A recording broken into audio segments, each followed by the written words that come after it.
오늘은 12월 7일 목요일입니다. 미국의 고용시장의 가장 정확한 지표, 노동부의 지난달 고용보고서 발표를 앞두고 상승세로 출발을 했던 미국 증시가 일제히 하락했습니다. 지금 3일째 하락 중입니다. 어제 잠시 나스닥이 0.31% 상승을 했지만 지금 전체적으로 3일째 하락 중에 있습니다. 상승 출발을 했던 시장이 오후 들어서 하락세로 전환했어요. 인플레이션이 둔화되고 있다는 확신은 강해졌는데 반대로 성장이 둔화될 것이라는 우려가 또 커진 탓도 있습니다. 미국 증시는 민간 부문의 고용이 예상보다 적게 늘었다는 소식이 나오면서 금리 인상 가능성이 줄었지만 증시에는 별 도움이 되지 못했습니다. 오늘 경기 후퇴 가능성이 더 우려가 되면서 지수가 모두 하락 마감했습니다. 오늘 다우가 아직 36,000 넘었지만 0.19% 하락, S&P 500은 0.39% 하락 4,549, 나스닥은 0.58% 하락해서 14,146, 필라델피아 반도체가 가장 많이 떨어졌습니다. 0.72% 하락 3,645입니다. 어제는 빅테크주들이 대부분 밑타만 하락을 하고 다 상승을 했었는데 오늘은 테슬라만 어제에 이어서 0.27% 상승하고 나머지 종목들은 모두 하락했습니다. 어제 가장 많이 올랐던 어제 2.33%나 상승했던 엔비디아가 오늘은 반대로 2.28% 하락으로 가장 크게 떨어졌습니다. 엔비디아는 중국 수출용 반도체 칩을 개발 중이라는 젠슨 황 최고 경영자의 발언에도 어제 대비 2% 이상 떨어졌습니다. 또 어제 시가총액 3조 달러를 돌파했던 애플이 0.57% 하락을 해서 시가총액이 다시 3조 달러 아래로 2조 9,900억 달러로 내려왔습니다. 구글 알파벳은 GPT-4를 뛰어넘는 AI 언어 모델 제미나이 공개 소식에도 소폭 떨어졌습니다. 오늘은 빅테크주들이 약세를 보인 가운데 미국과 중국 전기차주들은 모두 상승했습니다. 미국의 대표적인 전기차 업체 테슬라가 보다 작은 모델인 모델 2를 생산한다는 소식으로 소폭이나마 상승 마감했습니다. 테슬라는 정부의 법 개정으로 세금 혜택이 절반으로 줄 것이라는 악재에도 소형차를 생산할 것이라는 소식입니다. 일론 머스크 테슬라 최고 경영자는 소형차 모델 2를 본격 생산할 것이라며 빠르면 내년에 출시할 수 있을 것이라고 말했습니다. 그는 더 많은 전기차 수요를 일으키기 위해서 소형차 시장에도 진출할 계획이라면서 이같이 밝혔습니다.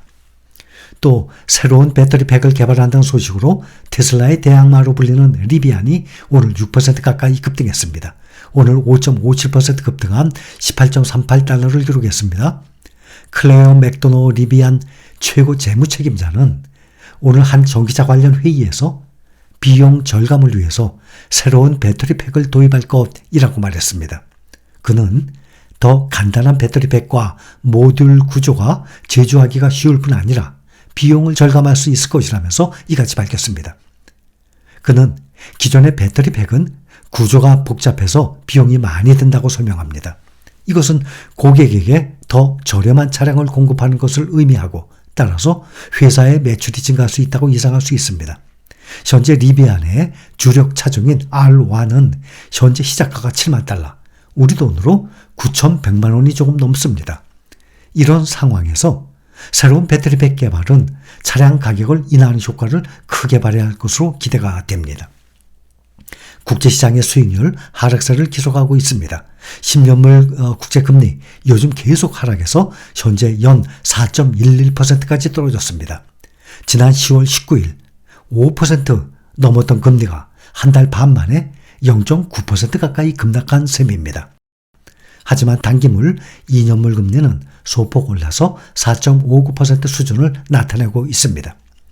오늘 발표된 민간 고용 지표는 둔화한 것으로 나타나서 견조하던 고용시장이 드디어 악화하고 있는 것으로 드러났습니다. 노동시장에서는 일자리 수요가 둔화세를 보이면서 내년 초 경기가 어느 정도 꺾일지에 대한 우려가 나타나고 있습니다. 시장이 이렇게 고용지표를 주목을 하고 있는 것은 그 이유는 연방준비제도가 내년 금리 인하 개시 시점, 그 강도, 그것을 가늠하기 위해서입니다. 민간고용정보업체 오토매틱 데이터 프로세싱 ADP에 따르면 미국의 11월 민간기업 고용은 전월 대비 10만 3천 개 증가했습니다. 월가 예상치 13만 개보다 적었고 전월 10만 6천 개 대비해서도 고용 증가폭이 줄었습니다. 임금은 지난해 같은 기간보다 5.6% 올라서 전달에 5.7%보다 둔화했습니다. 이날 수치는 2021년 10월 이후 가장 낮은 것입니다. 민간 고용이 2개월 연속 월 10만 명대를 보이면서 고용시장 둔화가 뚜렷해졌습니다. 앞서서 어제도 발표됐던 구인시장도 둔화한 것으로 나타났었습니다. 미국의 노동부는 10월 구인 이직 실태 조사에서 미국 기업들의 10월 구인 규모가 전월비 61만 7천 명 급감한 873만 명으로 줄었다고 밝혔었습니다. 이것은 시장 전망치 940만 명을 크게 웃도는 것으로 2년 반 만에 최저 수준입니다. 그동안 금리 인상에도 견조했던 노동시장이 드디어 둔화 조짐을 보이고 있는 것입니다. 그러나 보다 정확한 판단을 하려면 오늘 밤 미국 시간으로 오늘 밤 노동부가 발표하는 지난달 고용 보고서가 나와야 확실한 노동시장의 방향을 알 수 있는 것입니다. 정부의 공식 고용 보고서는 8일 미국 시간 8일 발표될 예정이고 다우존스에 따르면 11월 비농업 부문 고용은 19만 개 늘어나서 올해 월 평균 24만 명을 하회할 것으로 예상됩니다. 지난 10월에 비농업 고용은 15만 명 증가한 바가 있었습니다. 임금 상승률이 둔화하고 채용 공고가 줄고 신규 일자리가 줄어들고 있다는 것은 고용시장이 연방준비제도의 금리 인상에 반응하고 있다는 의미이기도 합니다. 이것은 동시에 연준이 12월 회의에서 금리를 동결할 가능성을 높입니다. 금융시장에서는 연준이 이번 마지막 12월과 내년 1월 회의에서 금리를 동결하고 내년 3월에 금리를 인하할 것으로 예상하고 있습니다. 시장은 페드가 이달 금리를 동결할 가능성을 97% 이상 반영하고 있습니다. 내년 1월까지 동결을 지속할 것이라는 전망도 85%를 넘고 있습니다. 내년 1월 금리 인하가 시작될 것이라는 전망 12%로 보고 있고 이후 내년 3월 또는 5월에 금리를 0.25% 인하할 가능성은 내년 3월에는 60%, 내년 5월에는 85%로 웃돌고 있습니다. 다만 골드만삭스, 블랙록 등의 월가에서는 시장의 금리 인하 기대감이 지나치다라는 경계감도 나오고 있습니다.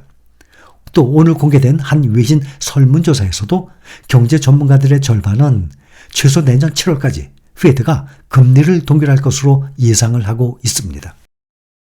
원유, 중국 등의 글로벌 경기 둔화 우려가 부각되면서 그리고 미국 휘발유 재고가 크게 늘어난 등 수요 위축 우려에 유가가 오늘 4% 크게 떨어졌습니다. 5개월 만에 최저 수준으로 마감했습니다. WTI의 경우 5월 이후 처음으로 나흘 연속으로 가격이 하락한 것입니다. 서부 텍사스산 원유 WTI 가격은 4.07% 내린 배럴당 69.38달러로 배럴당 70달러 밑으로 떨어졌습니다. WTI 가격이 배럴당 70달러 밑으로 떨어진 것은 지난 7월 3일 이후 5개월 만입니다. 브렌트유는 3.76% 하락한 배럴당 74.3달러에 거래가 됐습니다.